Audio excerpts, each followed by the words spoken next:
ಆತ್ಮೀಯ ವೀಕ್ಷಕ ಬಂಧುಗಳೇ, ಒಂದು ದೊಡ್ಡ ಸರೋವರವಿತ್ತು. ಅದರಲ್ಲಿ ಅನೇಕ ಮೀನುಗಳು ಮತ್ತಿತರ ಜಲಚರ ಪ್ರಾಣಿಗಳು ಸಂತೋಷವಾಗಿ ಬದುಕುತ್ತಿದ್ದವು. ಆದರೆ ಇದ್ದಕ್ಕಿದ್ದಂತೆ 3 ವರ್ಷಗಳಿಂದ ಆ ಪ್ರದೇಶದಲ್ಲಿ ಮಳೆಯಾಗಲೇ ಇಲ್ಲ. ಸರೋವರದಲ್ಲಿದ್ದ ನೀರು ಕಡಿಮೆಯಾಗುತ್ತಾ ಬಂತು. ಎಲ್ಲ ಜಲಚರಗಳಿಗೂ ಚಿಂತೆಯಾಗತೊಡಗಿತು. ಇನ್ನು ಕೆಲವು ದಿನಗಳಲ್ಲಿ ಮಳೆಯಾಗದಿದ್ದರೆ ಸರೋವರದಲ್ಲಿದ್ದ ನೀರು ಪೂರ್ತಿ ಬತ್ತಿ ಹೋಗಿ ನಾವೆಲ್ಲ ಸಾಯಬೇಕಾಗುತ್ತದೆ. ಯಾವಾಗ ಮಳೆ ಬರಬಹುದು ಎಂದು ಚಿಂತೆ ಮಾಡುವುದನ್ನು ಬಿಟ್ಟು ಅವುಗಳಿಗೆ ಬೇರೆ ದಾರಿಯೇ ಇರಲಿಲ್ಲ. ಆಗ ಅಲ್ಲೊಂದು ಬಕಪಕ್ಷಿ ಹಾರುತ್ತಾ ಬಂದಿತು. ಮೀನುಗಳ ಒದ್ದಾಟ ನೋಡಿ ಅದಕ್ಕೆ ಬಹಳ ಖುಷಿಯಾಯಿತು. ಇಷ್ಟೊಂದು ಮೀನುಗಳು ತನಗೆ ಸಿಕ್ಕರೆ ಎಷ್ಟು ಚೆನ್ನಾಗಿರುತ್ತದೆ ಎಂದು ಯೋಚಿಸತೊಡಗಿತು. ನಂತರ ಮೀನುಗಳ ಬಗ್ಗೆ ತನಗೆ ಬಹಳ ಕಾಳಜಿ ಇರುವಂತೆ ನಾಟಕ ಮಾಡುತ್ತಾ ಸರೋವರದ ಬಳಿ ಬಂದು ಅವುಗಳ ಹತ್ತಿರ ಮಾತನಾಡಿತು. ನೋಡಿ ಗೆಳೆಯರೇ, ನಿಮ್ಮ ಸಂಕಟ ನನಗೆ ಅರ್ಥವಾಗುತ್ತದೆ. ಬಹಳ ದೊಡ್ಡ ಜ್ಯೋತಿಷಿಗಳು ಹೇಳಿದ ಪ್ರಕಾರ ಈ ಪ್ರದೇಶದಲ್ಲಿ ಇನ್ನು 2-3 ವರ್ಷಗಳ ಕಾಲ ಮಳೆಯಾಗುವುದೇ ಇಲ್ಲವಂತೆ. ಅಲ್ಲಿಯ ತನಕ ಈ ಸರೋವರ ಉಳಿಯುವುದೇ ಇಲ್ಲ. ನಾನು ಯಾವಾಗಲೂ ಬೇರೆ ಬೇರೆ ಪ್ರದೇಶದಲ್ಲಿ ಹಾರಾಡುತ್ತಿರುತ್ತೇನೆ. ಹಾಗಾಗಿ ನನಗೆ ಎಲ್ಲಿ ಯಾವಾಗಲೂ ನೀರು ಇರುವುದೋ ಆ ಜಾಗ ಗೊತ್ತಾಗಿ ಅಲ್ಲಿ ಹೋಗಿಬಿಡುತ್ತೇನೆ. ನೀವೆಲ್ಲರೂ ಅದರ ಬಗ್ಗೆ ಒಮ್ಮೆ ಯೋಚನೆ ಮಾಡಿ ಎಂದು ಹೇಳಿತು. ಹೌದು, ನಮಗೂ ಅದು ಗೊತ್ತಿದೆ. ಮಳೆಯಾಗದಿದ್ದರೆ ನಾವೆಲ್ಲ ಸತ್ತು ಹೋಗುತ್ತೇವೆ ಎಂದು. ಆದರೆ ನಮಗೆ ಬೇರೆ ದಾರಿ ಏನಿದೆ? ಆ ಭಗವಂತನ ಇಚ್ಛೆ ಇದ್ದ ಹಾಗೆ ಆಗಲಿ ಎಂದವು ನೊಂದ ಮೀನುಗಳು. ನಿಮ್ಮನ್ನೆಲ್ಲ ನೋಡಿದರೆ ನನಗೆ ತುಂಬಾ ಸಂಕಟವಾಗುತ್ತದೆ. ಇಲ್ಲಿಂದ ಸ್ವಲ್ಪ ದೂರದಲ್ಲಿ ಒಂದು ದೊಡ್ಡ ಸರೋವರವಿದೆ. ಅಲ್ಲಿ ಯಾವಾಗಲೂ ನೀರು ಬತ್ತುವುದೇ ಇಲ್ಲ. ನೀವೆಲ್ಲ ಇಷ್ಟಪಟ್ಟರೆ ನಾನು ನಿಮ್ಮನ್ನೆಲ್ಲ ಅಲ್ಲಿಗೆ ಕರೆದುಕೊಂಡು ಹೋಗಬಲ್ಲೆ ಎಂದಿತು ಬಕಪಕ್ಷಿ. ಆದರೆ ಯಾವ ಮೀನುಗಳು ಇದರ ಮಾತನ್ನು ನಂಬಿ ಇದರ ಜೊತೆ ಹೋಗುವ ಸಾಹಸ ಮಾಡಲಿಲ್ಲ. ಒಂದು ವಯಸ್ಸಾದ ಮೀನು ಮಾತ್ರ, ನಾನು ಈ ಬಕಪಕ್ಷಿಯ ಜೊತೆ ಹೋಗಿ ನೋಡಿ ಬರುತ್ತೇನೆ. ನಾನು ಮರಳಿ ಬಂದರೆ ಈ ಪಕ್ಷಿ ನಂಬಿಕೆಗೆ ಅರ್ಹ ಎಂದಾಯಿತು. ನಾನು ಮರಳಿ ಬರದಿದ್ದರೆ ನನ್ನ ಆಯುಷ್ಯ ಮುಗಿಯಿತೆಂದು ತಿಳಿಯಿರಿ.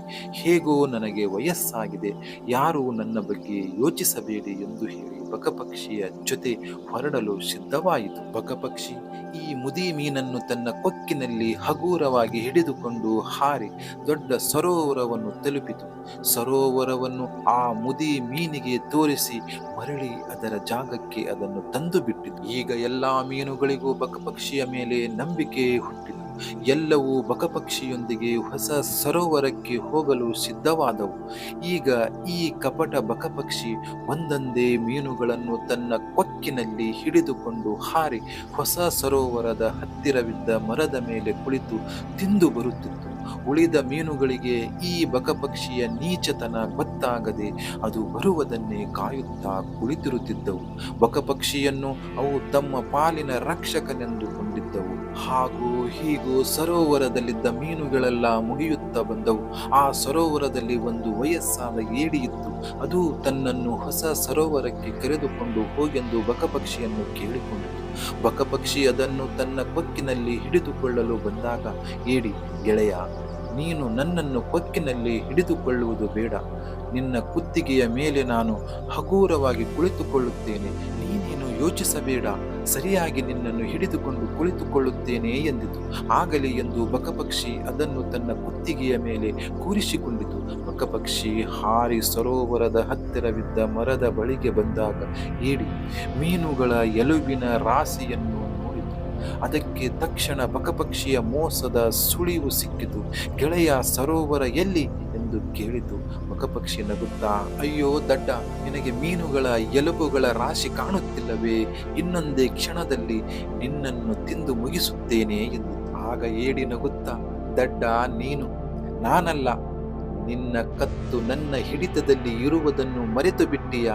ನಾನು ನನ್ನ ಕೊಂಡಿಗಳಿಂದ ನಿನ್ನ ಕತ್ತನ್ನು ಕತ್ತರಿಸುವ ಮೊದಲು ಸರೋವರದತ್ತ ನಡೆ ಎಂದು ಹೇಳುತ್ತಾ ಬಕಪಕ್ಷಿಯ ಕತ್ತಿನ ಹಿಡಿತವನ್ನು ಬಿಗಿ ಮಾಡಿತು. ಗಾಬರಿಯಾದ ಬಕಪಕ್ಷಿ ಹಾರುತ್ತಾ ದೊಡ್ಡ ಸರೋವರದತ್ತ ಸಾಗಿ ದಂಡೆಯ ಮೇಲೆ ಇಳಿಯಿತು. ಆಗ ಏಡಿ ತನ್ನ ಹರಿತವಾದ ಕೊಂಡಿಗಳಿಂದ ಬಕಪಕ್ಷಿಯ ಕತ್ತನ್ನು ಗಟ್ಟಿಯಾಗಿ ಹಿಡಿದು ಅದನ್ನು ಸಾಯಿಸಿ ಬಿಟ್ಟಿತು. ನಂತರ ಸರೋವರದ ನೀರಿನಲ್ಲಿ ಸೇರಿಕೊಂಡಿತು.